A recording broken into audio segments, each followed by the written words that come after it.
भारत की 2 बार की मुंतखब वज़ीर-ए-आज़म इंदिरा गांधी को इनके सिख मुहाफ़िज़ों ने अपनी मुक़द्दस तरीन इमारत गोल्डन टेम्पल पर फौजकशी और कत्लेआम का बदला लेने के लिए अंधाधुंध फायरिंग से कत्ल किया था। इंदिरा के 2 सिख मुहाफ़िज़ों ने कत्ल के वक्त इनको 30 अदद गोलियां मारी। फिर भी इंदिरा गांधी अस्पताल में 4 घंटे जिंदा रहीं, ताहम खून की 80 बोतलें लगने के बावजूद जान बर न हो सकी। याद रहे कि गोल्डन टेम्पल दुनिया भर के सिखों के लिए मुक़द्दस तरीन मुकाम है, जिसमें इंदिरा गांधी के हुक्म पर 1 जून से 8 जून सन 1984 तक फौज ने ऑपरेशन ब्लू स्टार किया और खालिस्तान तहरीक के दाई सिख लीडर संत जरनैल सिंह भिंडरावाला को उसके 500 साथियों समेत मार दिया। इस ऑपरेशन में भारतीय फौज के 80 जवान भी जहन्नुम वासिल हुए। ऑपरेशन ब्लू स्टार के खात्मे के सिर्फ 4 माह बाद ही 31 अक्टूबर सन 1984 के रोज इंदिरा गांधी के 2 सिख मुहाफ़िज़ों ने इनको गोलियों से भून दिया और यूं गोल्डन टेम्पल पर हमले का बदला ले लिया। इंदिरा गांधी का असल नाम इंदिरा प्रियदर्शन नेहरू था, जो भारत के पहले वज़ीर आज़म पंडित जवाहरलाल नेहरू की बेटी थी।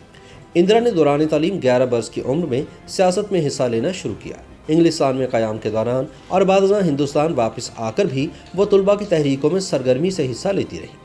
तहरीक आज़ादी में हिस्सा लेने की पादाश में इंदिरा गांधी को 13 माह के लिए जेल भेज दिया गया। इंदिरा ने सन 1942 में एक पारसी नौजवान फेरोज गांधी से शादी की। सन 1947 में वो all India Congress working committee की रुकन मुंतखब हुई। फरवरी सन 1959 में इंडियन नेशनल कांग्रेस की सदर बन गई। सन 1964 में इंदिरा गांधी पहली मरतबा वज़ीर इत्तलात बनी और सन 1966 में वज़ीर आज़म लाल बहादुर शास्त्री के इंतकाल के बाद पहली दफ़ा मुल्क की वज़ीर आज़म बनी।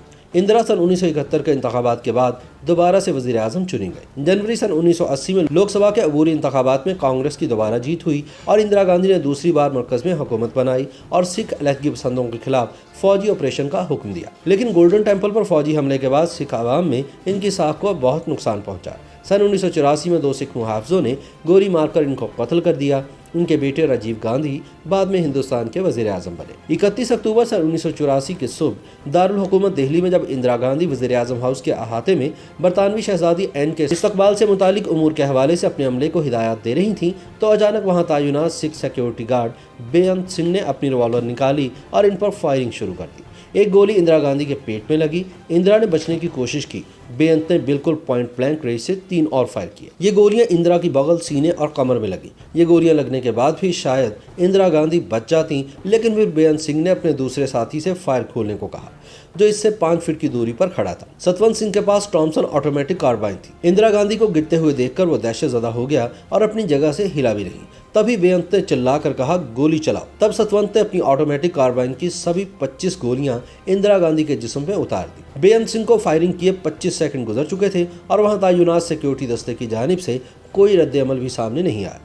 वज़ीर आज़म हाउस के बाहर तैनात एक पुलिस अफसर दिनेश भट्ट ये देखने बाहर आया कि एक कैसा शोर मचा है। उसने असला हटाना तो उसी वक्त बेअंत सिंह और सतवंत सिंह ने अपने हथियार डाल दिए, जो कि खाली हो चुके थे। बेअंत सिंह ने कहा कि हमें जो करना था हमने कर दिया, अब तुम्हें जो करना है वो करो।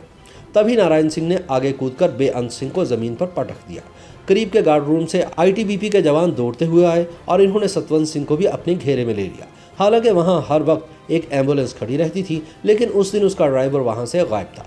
तभी इंदिरा के सियासी मुशीर माखनलाल फतेदार ने चिल्लाकर कार निकालने के लिए कहा। इंदिरा गांधी को सफेद एम्बेसडर कार की पिछली सीट पर डाल दिया गया। जैसे ही कार चलने लगी, इंदिरा गांधी की बहू सोनिया गांधी नंगे पांव अपने ड्रेसिंग गाउन में मम्मी मम्मी चिल्लाते हुए भागती हुई आई। इंदिरा गांधी की हालत देखकर वो इसी तरह कार में बैठ गई। उन्होंने खून से लथपथ इंदिरा गांधी का सर अपनी गोद में रख लिया। कार बहुत तेजी से all India institute of medical sciences की जानिब रवाना हुई। सोनिया का गाउन इंदिरा के खून से भीग चुका था। कार 9:32 पर अस्पताल पहुंची। वहां इंदिरा गांधी के ब्लड ग्रुप ORH नेगेटिव का स्टॉक मौजूद था, लेकिन वज़ीर आज़म हाउस से किसी ने अस्पताल के अमले को फ़ोन करके ये नहीं बताया था कि इंदिरा गांधी को इंतहाई ज़ख्मी हालत में अस्पताल लाया जा रहा है। एमरजेंसी वार्ड का गेट खुलने और इंदिरा के कार से उतारने में 3 मिनट लगे। गेट पर एक स्ट्रेचर तक भी मौजूद नहीं था, क्योंकि किसी को इस बात की इत्तला नहीं थी कि वज़ीर आज़म इंदिरा गांधी को गोली लगने के बाद अस्पताल लाया जा रहा है। किसी तरह एक पहिए वाले स्ट्रेचर का इंतजाम किया गया। जब इनको कार से उतारा गया तो डॉक्टर्स इंदिरा को इस हालत में देखकर घबरा गए। उन्होंने फौरन अस्पताल के सीनियर कार्डियोलॉजिस्ट को इत्तला दी। चंद मिनट बाद वहां डॉक्टर गैलोरिया, डॉक्टर MA कपूर और डॉक्टर S बालाराम पहुंच गए। इलेक्ट्रोकार्डियोग्राम में इंदिरा गांधी के दिल में मामूली सी हरकत दिखाई दे रही थी, लेकिन नब्ज बेहिस्सो हरकत थी। एक डॉक्टर ने इनके मुंह के जरिए इनकी सांस की नाली में एक ट्यूब डाली ताकि फेफड़ों में ऑक्सीजन पहुंच सके। इनके एक फेफड़े में गोली लगी थी और गोलियों की ताकत से रीढ़ की हड्डी भी टूट गई थी। सिर्फ इनका दिल ही काम कर रहा था। इनकी आंखों की पुतलियां फैली हुई थीं, जिससे ये इशारा मिलता था कि इंदिरा के दिमाग को चोट पहुंची है। इंदिरा का बहुत सा खून बह गया, जिसकी कमी पूरी करने के लिए इन्हें खून की 80 बोतलें लगाई गईं, लेकिन मुसलसल खून बहे जाने की वजह से कुछ फायदा ना हुआ। अपने सिक्योरिटी गार्ड्स के हाथों गोली मारे जाने के 4 घंटे बाद 2:32 पर इंदिरा गांधी की मौत का ऐलान किया गया, लेकिन सरकारी नशियाती इदारों ने इस खबर को 6 बजे तक नशर नहीं किया। इंदिरा गांधी की सवाने उम्री लिखने वाले इंदर मल्होत्रा बताते हैं कि खुफिया इदारों ने मुतनब्बे किया था कि इंदिरा गांधी पर इस तरह का हमला हो सकता है। उन्होंने सिफारिश की थी कि वज़ीर-ए-आज़म हाउस पर तैनात 6 सिक्योरिटी गार्ड्स को हटा दिया जाए, लेकिन जब ये फाइल इंदिरा गांधी के पास पहुंची तो उन्होंने बहुत गुस्से में 3 अल्फाज फाइल पर लिखे थे, आर वी नॉट सेकुलर, क्या अब हम सेकुलर नहीं हैं। इसके बाद ये तय किया गया कि एक साथ 2 सिक्योरिटी गार्ड्स को इंदिरा गांधी के करीब ड्यूटी पर तैनात नहीं किया जाएगा। 31 अक्टूबर के दिन सतवंत सिंह ने यह बहाना बनाया कि उसका पेट खराब है, इसलिए उसे बैतुल खला के करीब तैनात किया जाए। इस तरह बेअंत और सतवंत सिंह दोनों एक साथ तैनात हुए और इन्होंने इंदिरा गांधी से सिखों के खिलाफ होने वाले ऑपरेशन ब्लू स्टार का बदला ले लिया। YouTube पर गूगली न्यूज देखने के लिए youtube.com की सर्च बार में गूगली न्यूज टीवी टाइप करें। गूगली न्यूज के पेज पर सुर्ख रंग के सब्सक्रिप्शन वाले बटन पर क्लिक करना ना भूलिए। YouTube पेज पर अपलोड होने वाली वीडियोस से बाखबर रहने के लिए बेल आइकन पर क्लिक कीजिए। आपको हर नई वीडियो के बारे में नोटिफिकेशन मौसूल हो जाएगा।